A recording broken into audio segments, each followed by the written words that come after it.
우리 유체 지배 방정식으로부터 경계층 이퀘이션을 유도를 했습니다. 이걸 할 때 이제 오더 어널리시스, 그 각 항에 의미 있는 항, 경계층이라는 게 기본적으로 어떤 경계면이 있고 이 경계의 시작에서부터 어떤 속도의 변화가 발생하는 경계에 영향을 받는 이런 층을 경계층이라고 부릅니다. 그러니까 이게 이 전체 길이에 비해서 이 경계층의 두께가 상당히 델타가 L보다 굉장히 얇기 때문에 Y 방향으로의 변화에 비해서 X 방향 변화가 매우 작죠. 그러니까 이제 불필요한 항들을 다 없애고 나면 우리가 경계층 방정식을 얻을 수 있고, 이 경계층 방정식으로부터 incompressible Blargius solution을 얻을 수 있게 된다는 것입니다. 그래서 이 경계층을 크시 에타 공간으로 좌표 변환을 해서 보면 모든 지점, 어떤 지점에서든 이 경계층의 모양이 이 변환된 공간에서는 같은 모양을 가진다는 것입니다. 그럼 그걸 이용해서 이 경계층, 특정 위치의 경계층의 실제 XY 공간에서의 변화를 찾아낼 수가 있겠죠. 그죠? 그런 부분들을 우리가 지난 시간에 걸쳐 공부를 했습니다. 그 과정들을 보면 이제 원래 주어진 2차원 스테디 유동에 대해서 XY 에너지 이퀘이션을 이렇게 생각을 해볼 수가 있고, 여기에다가 이제 인컴프레서블 과정이 붙으면 굳이 에너지 이퀘이션을 같이 고려하지 않아도 되죠. 그죠? 그래서 이제 2D 스테디 플로우에 대해서 오더 어널리시스를 해보면 V 방향 속도는 델타의 오더다. 이 얘기는 뭐 거의 없다고 봐도 무방하다. 뭐 이런 얘기가 되겠죠. 그죠? 그리고 이 경계층의 요 해석, 단순한 요 해석으로부터 경계층 두께는 대략 루트 레이놀즈 넘버 분의 1에 비례한다는 사실을 얻을 수 있는데, 실제 이번 시간에 하겠지만 블라지우스 솔루션을 풀어가지고 경계층 두께를 실제로 구해보면 루트 레이놀즈 넘버 분의 1에 비례한다는 것을 알 수가 있습니다. 이것만으로도 사실 그냥 불필요한 항 없애고 어떤 항이 어떤 관계를 우리가 이런 얻은 이 결과가 실제 이론적으로 얻은 값하고 굉장히 유사하다는 것을 알 수 있고, 그러니까 사실 아주 복잡하게 풀지 않더라도 우리가 개념만 잘 활용할 수 있다면 어떤 물리적인 관계들을 우리가 충분히 유추해 볼 수 있다, 이런 얘기가 되겠습니다. 그리고 Y 방향 이퀘이션은 이런 의미가 되고, 그래서 최종적으로 식을 줄여 보면 continuity equation, 그리고 X 방향 momentum equation, 그리고 에너지 이퀘이션, 이런 형태로 식이 정리될 수 있다는 것을 알 수가 있을 것입니다. 그럼 이제 incompressible이고 dp dx가 0인 경우, 이게 이제 프레셔 그레디언트가 0인 경우죠. 즉 압력의 변화로 인해서 바깥쪽 외부의 어떤 속도의 변화가 존재하지 않는다, 이런 의미가 되고, 그랬을 때 이 방정식의 솔루션을 우리가 구하는 방법으로서 이제 블라지우스 솔루션이 존재하는 것입니다. 그래서 제로 프레셔 그레디언트고 인컴프레서블이고 스테디 유동이다. 그러면 컨티뉴어티랑 모멘텀 이퀘이션 두 개가 성립하고, 여기서 우리가 크시, 즉 x는 가만두고 y 방향을 변환을 시켜주는 거죠. 이런 방식으로 y랑 에타가 비례하는데 x 지점에 따라 달라지도록 구성되어 있는 거죠. 이런 변환을 이용해서 또 우리가 UV를 통합하는 그 스트림 펑션을 이런 형태로 도입을 한다면 최종적으로 저 컨티뉴어티랑 모멘텀 이퀘이션은 단 하나의 식으로 이렇게 통합이 될 수가 있습니다. 스트림 펑션을 도입한 이유가 컨티뉴어티 이퀘이션을 자동으로 저 스트림 펑션이 만족하기 때문이죠. 그래서 이 식을 스트림 펑션을 이용해 가지고 식을 줄여낸 것입니다. 그때 경계 조건으로 이런 조건들이 존재하고, 그럼 이걸 우리가 매틀랩의 슈팅 방법을 이용해서 이 난리니어 오디너리 디퍼런셜 이퀘이션을 우리가 풀게 되면 이와 같은 솔루션을 얻을 수 있게 된다는 것입니다. 이런 경계 조건을 만족하기 위해서 f2' 0의 값을 우리가 어떤 값으로 assume을 하고 한번 쭉 순서대로 y 방향을 따라서 에타 방향을 따라서 쭉 적분해 가지고 이 f'이 1이 되는 f2' 값을 찾게 되는 거죠.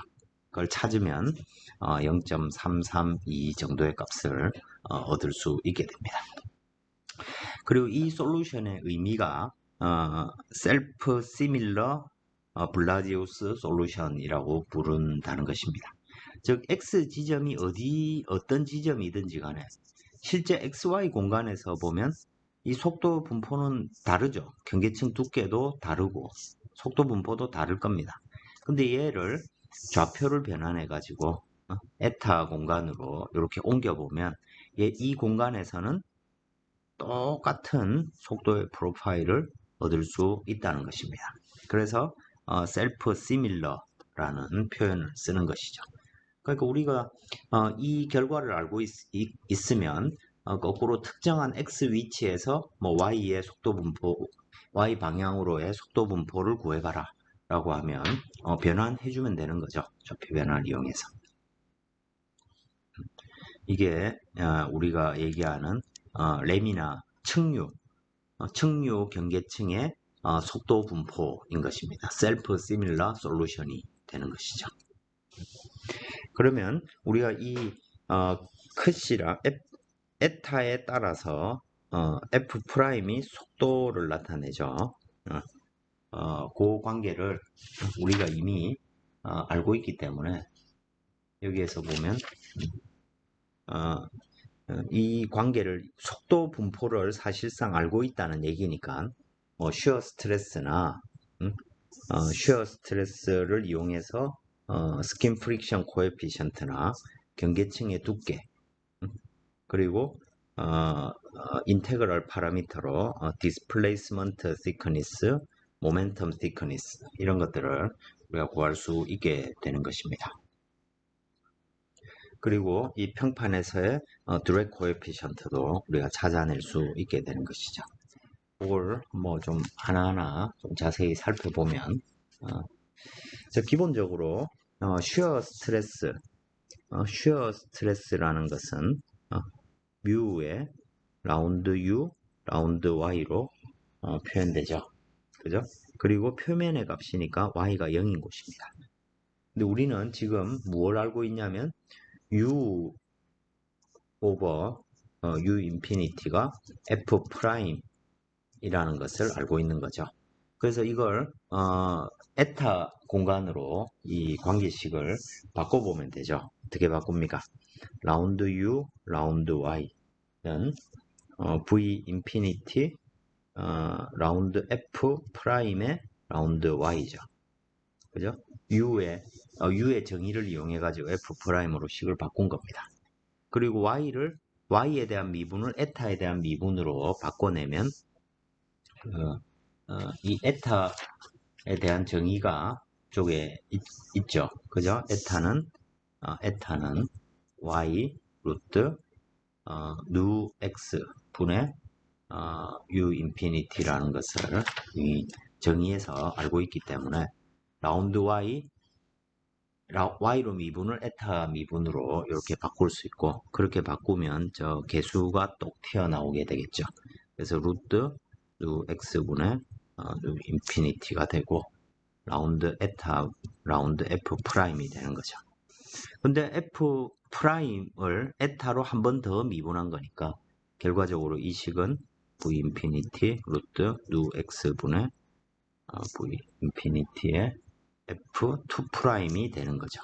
그리고 이놈은 Y가 0인 곳이니 이렇게 될 것이고 결과적으로 우리가 F2 프라임을 알면 된다는 것이죠. 그래서 이놈은 뮤 곱하기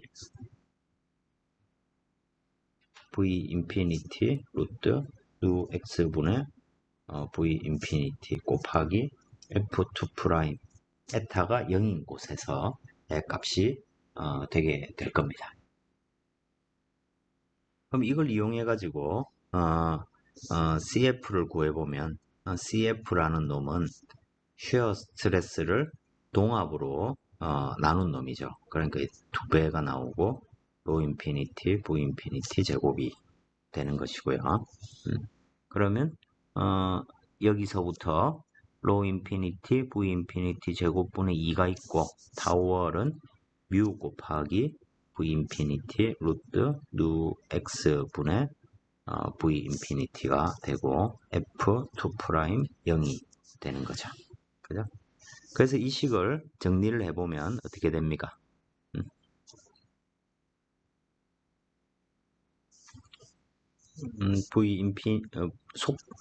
로 인피니티 분의 2뮤가 나오고 그 다음에 위에 V 인피니티 2분의 3승이 있으니까 결과적으로 여기에는 누 V 인피니티 X 분의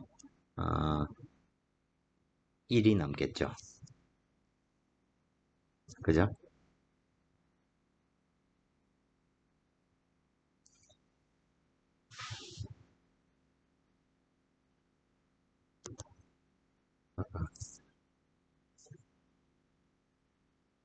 자, 그 다음에 로 인피니티 분의 뮤라는 놈이 사실은 뭐 인컴프레서블이니까 이게 인피니티 값과 똑같죠. 그죠? 그래서 이 놈이 들어가고 그래서 이 식을 정리해 보면 결국 레이놀즈 넘버가 되는 것이죠. 그래서 요거는 루트 R이 X 분의 F2 프라임 0이 되는 것입니다. 그리고 이 R이 X라는 것은 누분의 V 인피니티 그리고 길이 대신 X 즉 평판의 시작부터 현재 위치까지로 각 지점마다 R이 X는 다른 값을 가지겠죠. 자, 이렇게 되니까 결과적으로 우리가 블라지우스 솔루션을 구할 때 얻은 F2 프라임 0이 0.332라는 것을 알고 있으니까 최종적으로 CF라는 놈은 정리해보면 REX분의 0.664 여기 2가 빠졌네요. 로 표현된다는 것입니다. 자, 이건 어느 특정한 지점에서 스킨 프릭션을 나타냈으니까 큰 판이 있고 자, 어느 지점에서 경계층이 이래 있다면 X라는 지점의 스킨 프릭션을 다 아니까 결과적으로 우리가 항력을 구한다. 그러면 이놈의 항력 계수라는 것은 항력 계수인데 이거 프릭션에 의한 계수죠. 압력에 의한 게 아니고 이놈은 어떻게 구해집니까? 0부터 코드 이 길이를 C라고 하면 0부터 C까지 위에서 구한 프릭션 코에피션트를 다 적분하면 되죠. 그죠? 적분하고 면적으로 나누면 되죠. 그러니까 여기는 결국 C로 적분해서 C로 나누면 결국엔 이 항력 계수, 프릭션 드래그 코에피션트가 여기 이제 프릭션 드래그 코에피션트가 되는 것이죠. 그래서 이거 계산을 해보면 어떻게 됩니까? 이거는 C분의 1이 있고 0부터 C까지 루트 R이 X인데 그러면 나머지 부분 빼내면 여기 루트 R이 X 분의 1이니까 그죠? V 인피니티 분의 누가 남고 여기에 루트 X 분의 0.664 dx가 되는 것이죠. 그래서 여기 보면 C분의 0.664가 나오고 루트 V 인피니티 분의 누가 나오고 루트 X분의 1을 적분하면 어떻게 됩니까? X 마이너스 2분의 1을 적분하는 거니까 그죠? 2분의 1이 나오고 여기에는 루트 여기 루트 x가 되겠죠. 그죠? 그쵸? 이거 미분하면 그거니까, 그죠? 요걸 0부터 c까지 하면 되는 거니까, 결과적으로, 이 식을 정리해보면,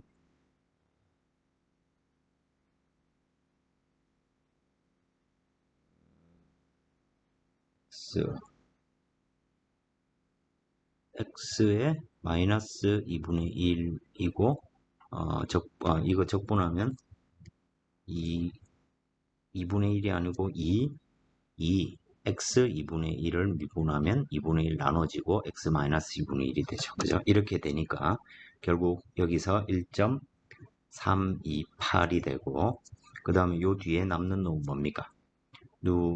v 인피니티 c 길이에 c가 들어가고 그죠? v 즉 판의 길이가 나오는 것입니다. 그러니까 이 식은 정리해 보면 1.328 나누기 루트 R2 레이놀즈 수인데 길이 대신 판의 길이가 넣은 이 값으로 항력계수가 결정된다는 것입니다. 그러니까 판이 길면 길수록 그죠? 판이 길면 길수록 전체의 항력, 프릭션 항력의 코에피션트는 줄어듭니다. 그러면 이 어떤 판이 있을 때 어떤 평판이 이렇게 있다. 그리고 이 폭이 B라고 치고 이 길이가 C다 라고 하면 이때 이 항력을 구해봐라 하면 어떻게 구합니까? 자, 드래그는 CDF 곱하기 2분의 1 로 V 제곱이 되고 그죠? 이거 곱하기 면적이죠. 그죠? C 곱하기 B가 들어가게 될 겁니다. 그럼 여기서 2분의 1 로 V 인피니티 제곱 B는 그대로 빼고 그 다음에 여기에 1.328이 나오고 그죠? 여기 루트 자리에 보면 루트 식을 이렇게 써야지. 이거 하고 여기에 V 인피니티 분의 누가 오죠. 그죠? 누가 오고 그 다음에 밑에 루트 C가 있고 위에 C가 있으니까 여기는 루트 C가 나오는 거죠. 그죠? 그래서 결과적으로 보면 이 항력이라는 것은 루트 C에 비례하는 값이 되는 것이죠. 그러니까 항력 계수는 줄어들지만 판의 면적이 항력 계수는 루트 C 분의 1에 비례해서 줄어들지만 항력 자체는 루트 C에 비례해서 커지게 되는 것이죠. 그러니까 물리적으로는 틀리지 않은 것이죠. 항력 계수가 줄었다고 해서 항력이 주는 게 아니라는 얘기입니다. 왜 이런 사실들을 여기서 알 수 있는 것이죠. 그래서 이 결과는 어디에 많이 쓰이냐면 예를 들어 우리가 익형이 이렇게 있습니다. 이 익형의 마찰 항력 계수, 압력 항력자, 항력 계수, 항력이라는 것은 프레셔 드랙하고 프릭션 드랙 두 개로 나눠지죠. 그러면 이 프레셔 드랙은 우리가 공기역학이나 이런 거 배운 데서 얻은 압력 분포를 이렇게 찾아내 가지고 알 수가 있습니다. 근데 프릭션 드랙은 직접 CFD를 푼다든지 해서 얻어야 되는데 그걸 또 풀면 시간이 많이 걸리고 하니까 요 얇은 요 면을 그냥 요 위에 길이에 비례하도록 긴 판이 있다라고 생각을 하는 것이죠. 그럼 이 위쪽에 항력이 있을 거고 아래쪽에 항력이 있겠죠. 그죠? 그럼 여기서부터 경계층이 이렇게 자라나간다라고 생각을 하고 이 평판 문제로 우리가 이 항력 계수를 추정해낼 수가 있는 것이죠. 이 결과를 이용해서 여기서 CDF 우리가 구했죠. 그죠? 그게 이렇게 주어지니까 우린 이 값을 이용해 가지고 항력 프릭션 드랙이 어느 정도 되는지를 알 수 있게 되는 것입니다. 심지어는 3차원 문제도 뭐 어떤 형태의 이런 날개가 있습니다. 그 동체가 있겠죠. 이런 날개가 있으면 이 날개도 이 하나의 어떤 판이라 생각해 가지고 각 지점의 길이가 코드 길이가 달라지죠. 그죠? 이 달라지는 코드 길이를 이용해 가지고 이 학력 계수를 이 날개의 학력 계수를 우리가 추정해 낼 수 있게 되는 것이죠. 그러니까 이제 굉장히 유용한 초기 개념 설계 단계에서 이 블라지우스 솔루션의 학력은 굉장히 유용하게 사용됩니다. 이걸 등가, 평판, 학력, 계수라고 부릅니다. 그 실제 문제를 같은 학력 계수 값을 가지는 평판 문제로 이렇게 생각해 가지고 이 이론 결과식을 갖다 쓰는 것이죠. 매우 사실 해보면 상당히 초기 설계 단계에서는 상당히 잘 맞는 결과를 우리가 얻어낼 수가 있게 되는 것입니다. 또 이거의 연장선으로 우리가 경계층 특성을 나타낼 때 경계층 두께하고 델타 스타, 이건 이제 디스플레이스먼트 thickness, 배제 디스플레이스먼트 한다는 거죠. 배제 두께라고 부르고 세타는 뭐라고 부릅니까? 모멘텀 두께라고 부르죠. 모멘텀 thickness. 둘 다 길이의 단위입니다. 자, 여기서 경계층 두께는 어떻게 구합니까? 경계층의 정의가 기본적으로 두께의 정의라는 게 자유로 속도의 99%가 되는 지점이죠. V 인피니티 분의 U가 0.99가 되는 곳이란 얘기입니다. 근데 요거는 정의에 따라서 F'이 되는 거죠. F' 에타가 되는 것입니다. 그러면 이 값이 F'이 0.99가 되는 그때의 에타 값을 알면 Y를 찾아낼 수 있겠죠. 그죠? 그러면 이 정의에 따라서 F' 에타가 0.99가 되는 Y를 찾아보면 그 위치가 결국 경계층 두께가 될 것이고, 그죠? 그러면 그때의 위치라는 것이 결국 자, 에타 값이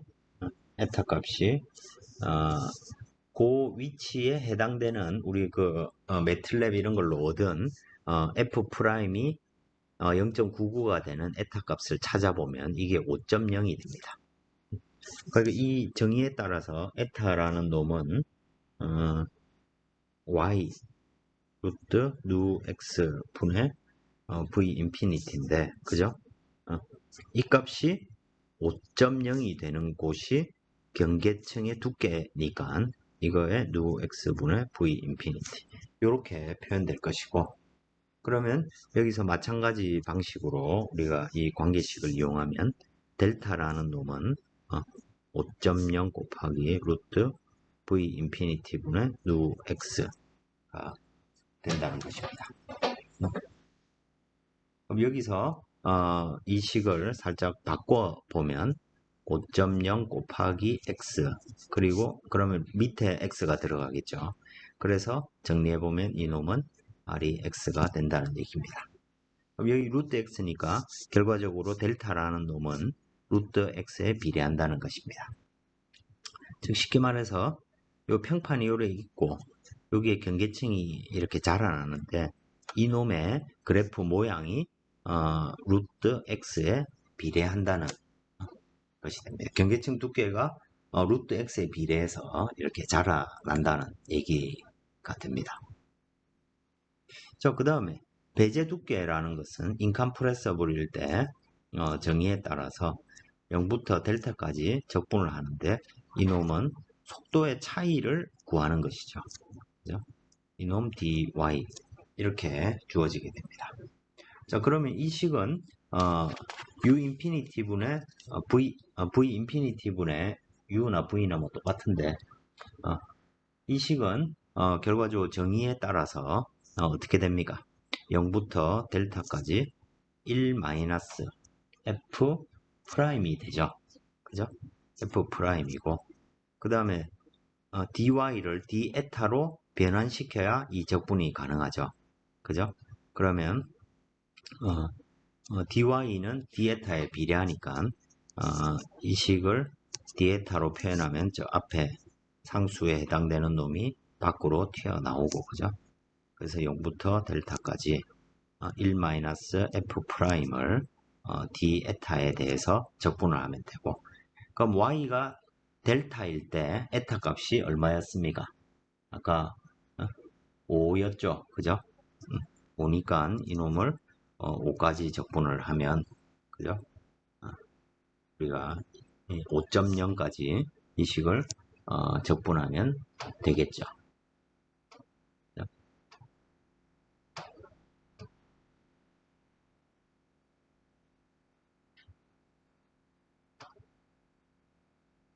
자, 그래서 이거 적분하면, 이거 적분을 직접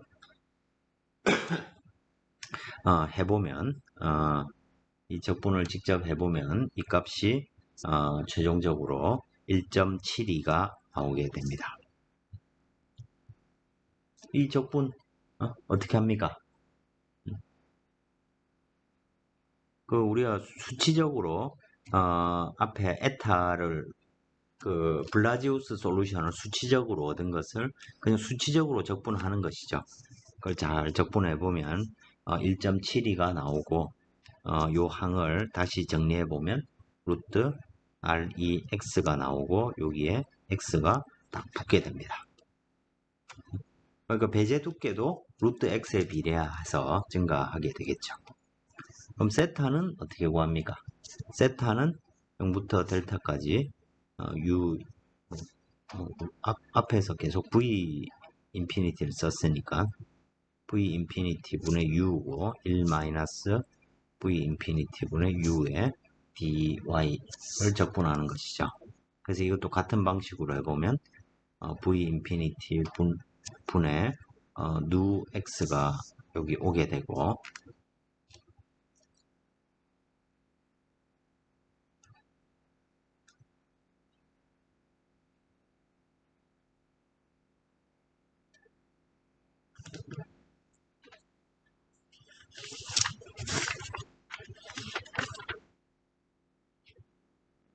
V 인피니티 분의 nu x 그죠? 요 거꾸로 썼네. 이게 이제 V 인피니티 분의 여기 V 인피니티 분의 nu x가 와야 되죠. 그죠? 이렇게 되고 어쨌든 0부터 델타가 되는 곳 5.0까지 f 프라임 1 마이너스 f 프라임 d 에타 이걸 이제 적분을 하면 되겠죠. 이거 적분해 보면 0.664가 나옵니다. 결과적으로 이걸 정리해 보면 0.664 x 루트 REX 이런 관계식을 얻게 되는 것이죠. 그러면 여기서부터 쉐입 팩터는 쉐입 팩터 H는 모멘텀 티크니스 분의 디스플레이스먼트 티크니스로 계산되니까 아래 위에 탁탁 나눠지면 이 값이 2.6이 나오는 것입니다. 그래서 경계층, 층류 경계층의 인컴프레서블 바운드리 레이어의 쉐입 램이나 바운드리 레이어의 쉐입 팩터는 2.6이다. 이런 결과를 우리가 얻을 수 있게 되는 것이죠.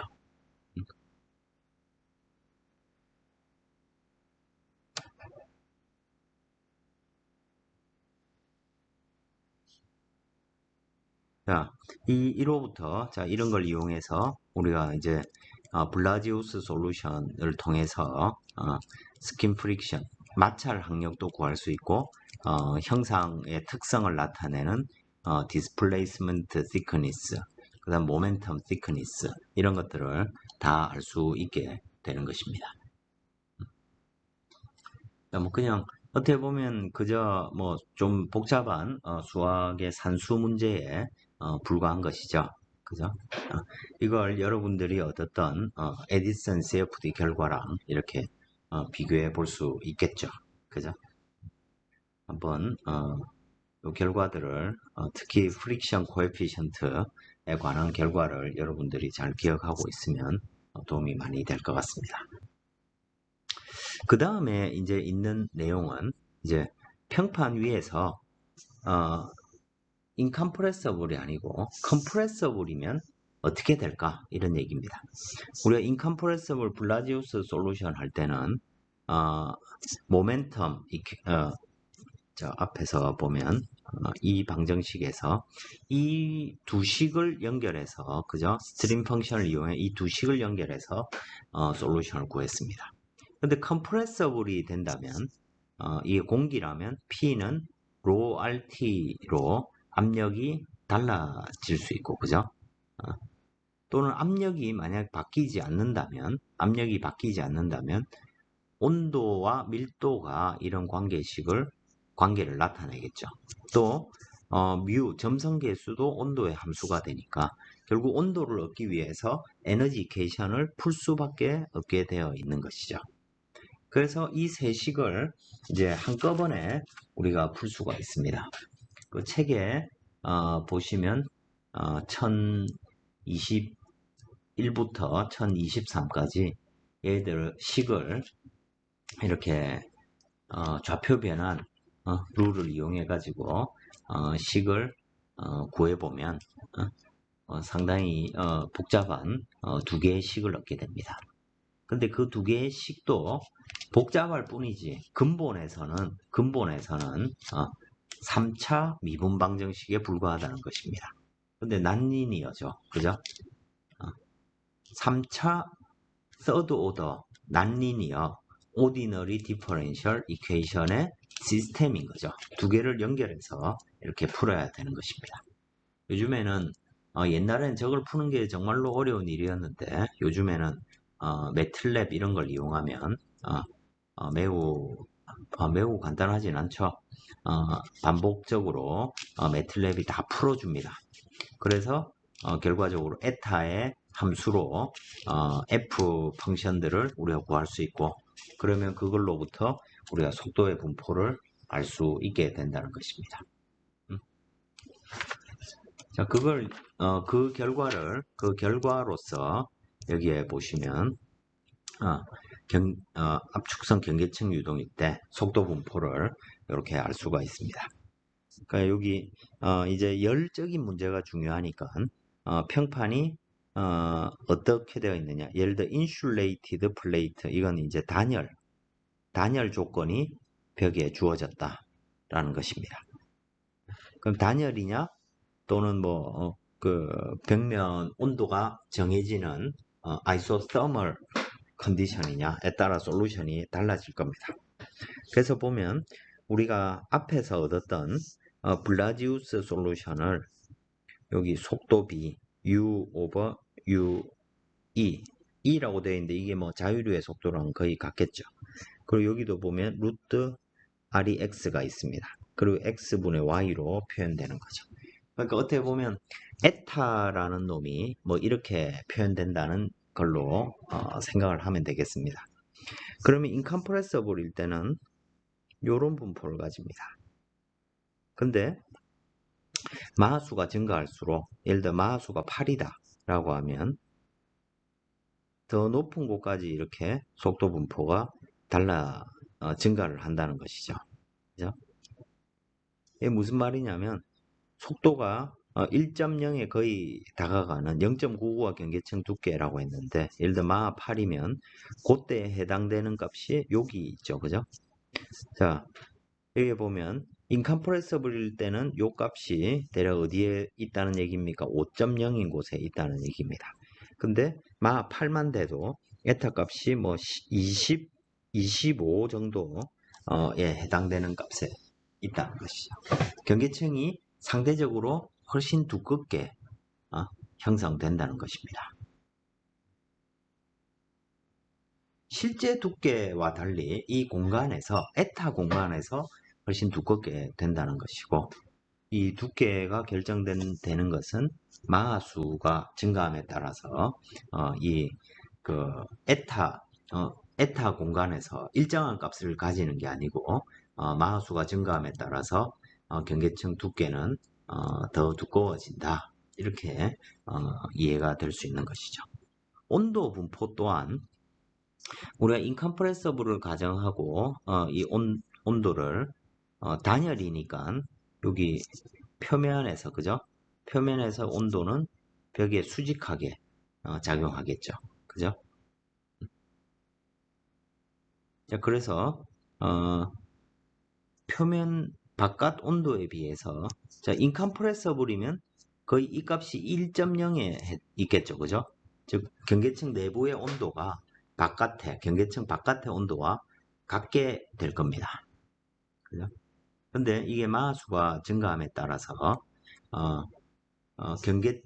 경계층 바깥에서부터 이 안으로 지금 들어오고 있는 거죠.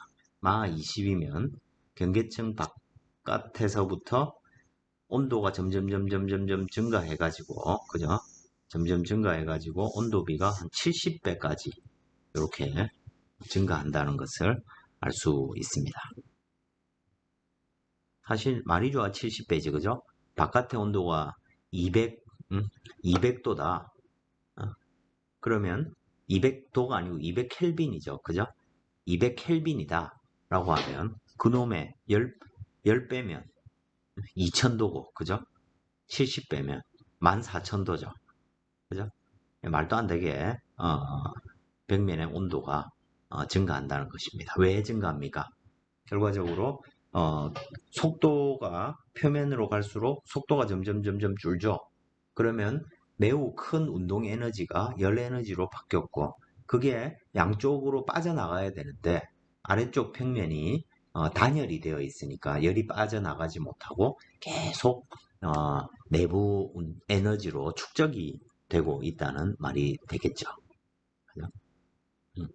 그래서 실제로 굉장히 마 20 같은 경우에 엄청나게 높은 온도가 되고 어, 마 어, 마 10이다, 마 10이 넘는다. 그러면 쉽게 말해서 뭐 20배가 온도가 넘게 표면이 온도가 증가한다는 것이죠.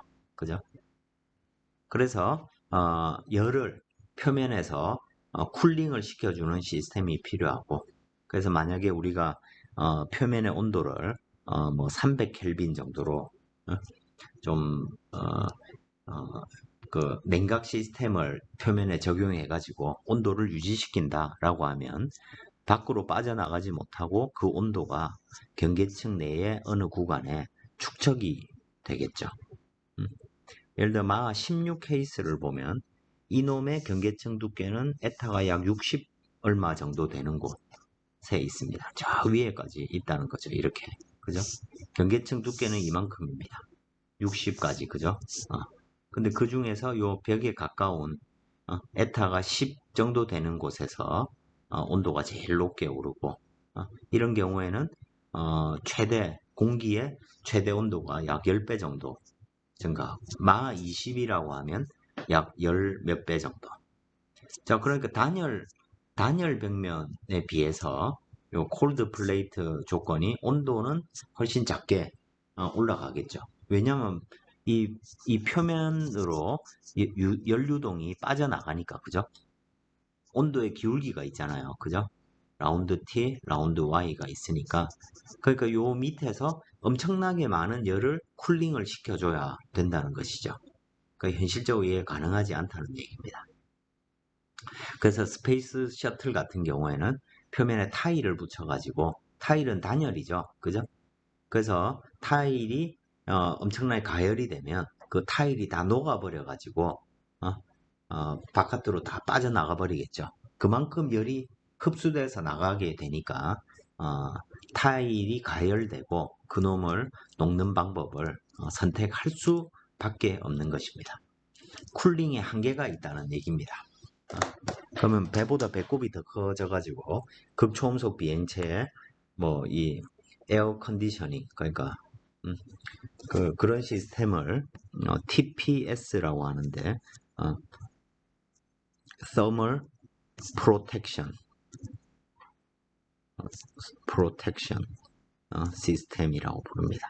열 차폐 시스템, 열 방호 시스템 이런 것들이 있고 이 열 방호 시스템은 일부는 에어를 쿨링 시키는 기능을 하는 것도 있고 또는 뭐 타일 이런 걸 이용해서 열을 강제로 물질에 이송시켜서 높게 만들어 가지고 에너지를 제어하는 그런 방법들이 있게 되는 것이죠.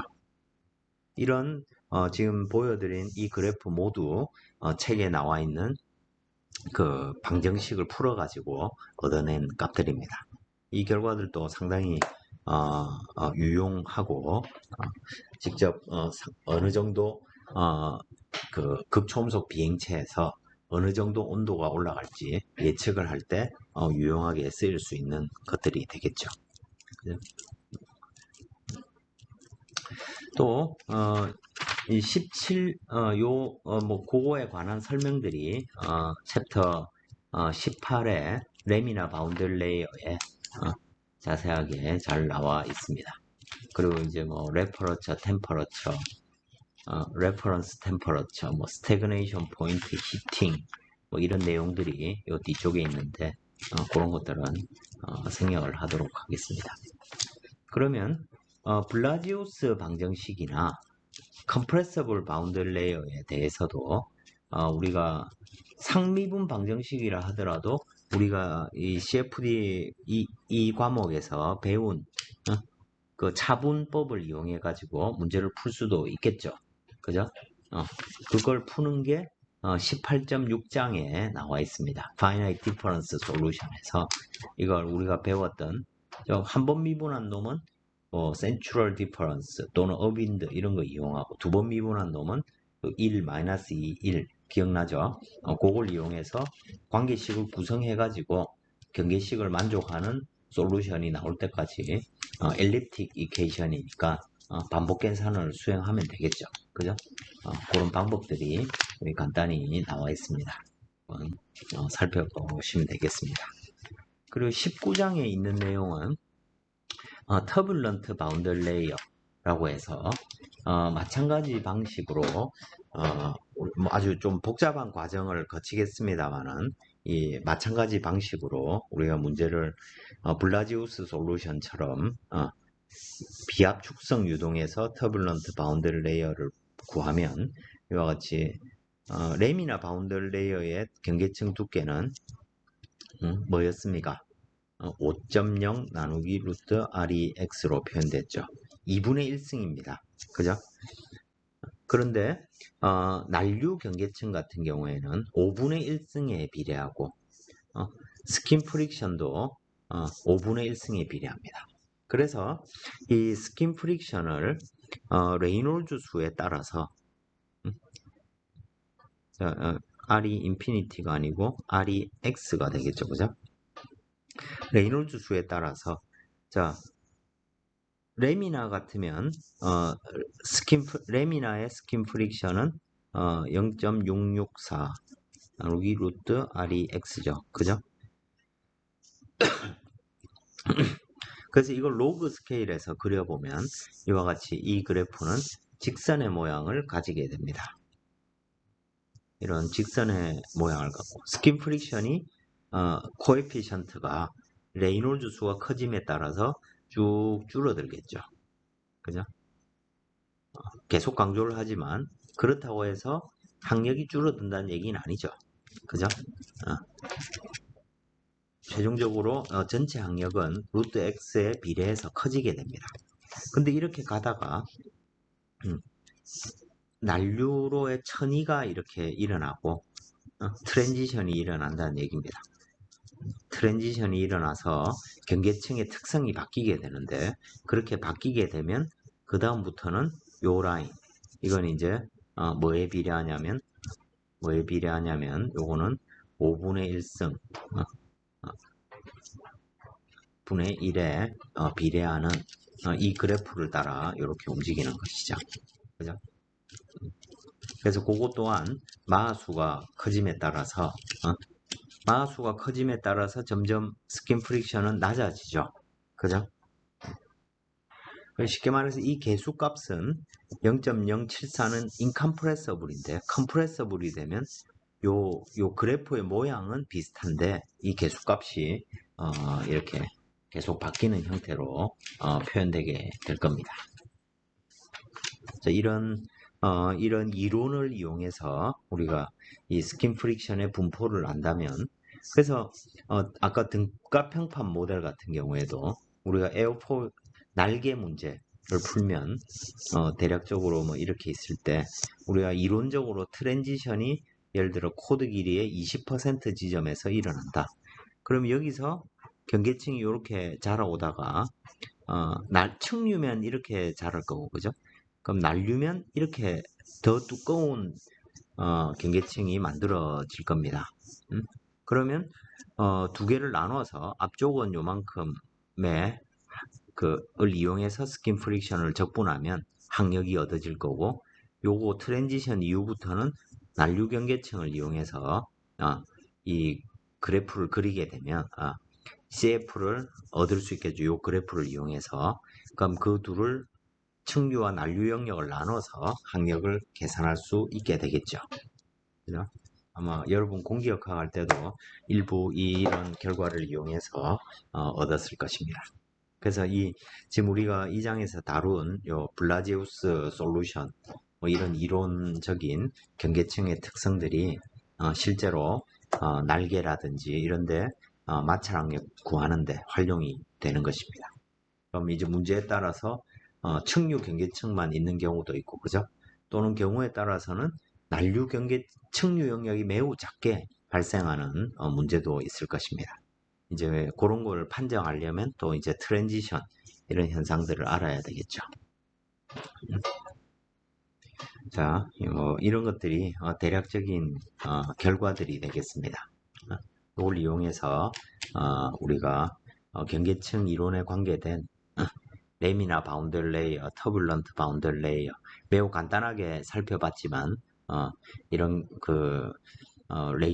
이런 이론적인 관계식들이 존재한다는 것을 활용할 수 있을 것입니다. 이상으로 해서 이제 19장까지 우리 본 수업 내용을 다 살펴봤습니다. 우리가 그동안에 했던 걸 전체적으로 살펴보면 지배방정식을 먼저 좀 깊이 있게 다뤄봤습니다. 특히 그 중에서 점성 현상, 또 점성이 있음으로 해서 발생하는 어떤 전달 현상. 우리 점성이 만들어내는 가장 대표적인 특성이 이제 확산 현상이죠. 디퓨전. 그죠? 물질도 확산되고, 또 모멘텀, 그 다음에 에너지 모두 다 주변으로 퍼져나가게 됩니다. 그 퍼져나가는 것이 이 점성의 가장 근본적인 특성이고, 그래서 모멘텀이 확산되는 성향과 에너지가 확산되는, 열이 확산되는 것들은 근본적으로는 분자의 충돌 현상이죠. 그 점도라는 것도 그 분자의 충돌을 통해서 얼만큼 에너지나 모멘텀이 잘 전달되느냐, 뭐 이런 걸 나타내는 것입니다. 그 근본에서 똑같은 것이기 때문에 그 B가 이 프란틀 넘버로 표현되는 것이죠. 그죠? 이러한 특성을 이제 레이놀즈 어넬러지라고 부르는 것입니다. 상사성, 유사성이라고 시밀러리티와는 다른 거죠. 네.